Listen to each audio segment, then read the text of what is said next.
বাংলাদেশে ই-স্পোর্টসের রাষ্ট্রীয় স্বীকৃতি ও গুজব নিরসন।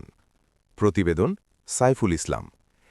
ডাক্তার রুস্তম আলী ফরাজি ডিগ্রি কলেজে অনুষ্ঠিত ই-স্পোর্টস প্রতিযোগিতা এবং সামাজিক মাধ্যমে ছড়ানো গুজবের সত্যতা। প্রেক্ষাপট ও রাষ্ট্রীয় স্বীকৃতি। আধুনিক বিশ্বের সাথে তাল মিলিয়ে বাংলাদেশ সরকার ভিডিও গেম বা ই-স্পোর্টসকে একটি প্রতিযোগিতামূলক ক্রীড়া হিসেবে আনুষ্ঠানিকভাবে স্বীকৃতি প্রদান করেছে। গত ১৫ জুলাই বাংলাদেশ সরকার এই অনুমোদন দেয়। বর্তমানে এটি কেবল বিনোদন নয়, বরং মেধা ও দক্ষতার বহিঃপ্রকাশ হিসেবে আন্তর্জাতিকভাবে স্বীকৃত। রুস্তম আলী ফরাজি ডিগ্রি কলেজের আয়োজন। সম্প্রতি পিরোজপুরের মঠবাড়িয়াস্থ ডাক্তার রুস্তম আলী ফরাজি ডিগ্রি কলেজে সাধারণ শিক্ষার্থীদের উদ্যোগে এবং ম্যানগ্রোভ স্পোর্টসের সহযোগিতায় একটি ই-স্পোর্টস টুর্নামেন্ট অত্যন্ত সফলভাবে সম্পন্ন হয়েছে। পুরস্কার: টুর্নামেন্টে ২৫,০০০ টাকা প্রাইজ মানি প্রদান করা হয়। পূর্ব অভিজ্ঞতা: ইতিপূর্বে বরিশাল বিশ্ববিদ্যালয়, বরগুনা সরকারি কলেজ সহ দেশের বিভিন্ন স্বনামধন্য শিক্ষা প্রতিষ্ঠানে একই ধরনের আয়োজন সফলভাবে সম্পন্ন হয়েছে। উদ্দেশ্য: শিক্ষার্থীদের প্রযুক্তিগত দক্ষতা বৃদ্ধি, টিমওয়ার্ক এবং সুস্থ বিনোদনে সুযোগ করে দেওয়া। গুজব বনাম বাস্তবতা। অত্যন্ত দুঃখজনক যে একটি আধুনিক ও সৃজনশীল আয়োজনকে কেন্দ্র করে সামাজিক যোগাযোগ মাধ্যমে কিছু কুচক্রী মহল এবং তথ্য সম্পর্কে অসচেতন ব্যক্তিরা বিভ্রান্তিকর তথ্য ও গুজব ছড়াচ্ছে। প্রকৃত তথ্য হল, এই আয়োজনটি ছিল সম্পূর্ণ আইনসম্মত ও শৃঙ্খলাবদ্ধ। এটি কোনো জুয়া বা অসামাজিক কাজ নয়, বরং সরকার অনুমোদিত একটি ক্রীড়া প্রতিযোগিতা। শিক্ষা প্রতিষ্ঠানে শিক্ষার্থীদের মেধা বিকাশে সহশিক্ষা কার্যক্রমের অংশ হিসেবেই এটি পরিচালিত হয়েছে।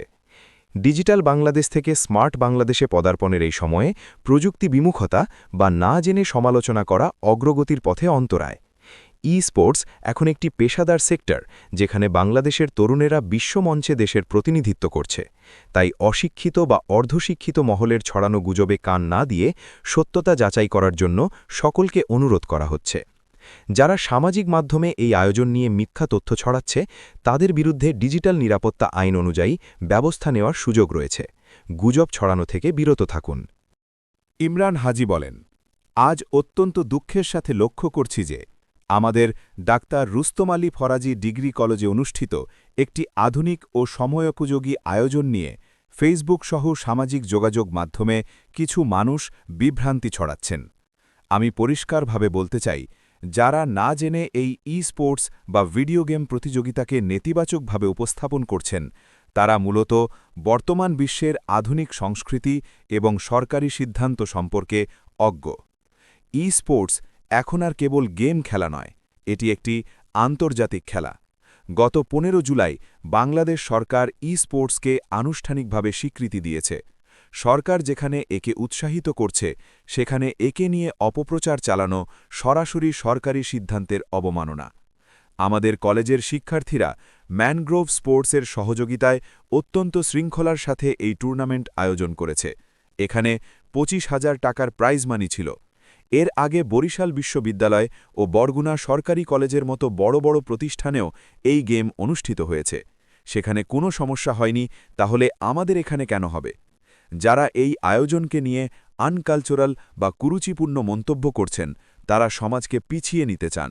শিক্ষার্থীদের মেধা বিকাশের একটি প্ল্যাটফর্মকে বিতর্কিত করা অত্যন্ত নীচ মানসিকতার পরিচয়।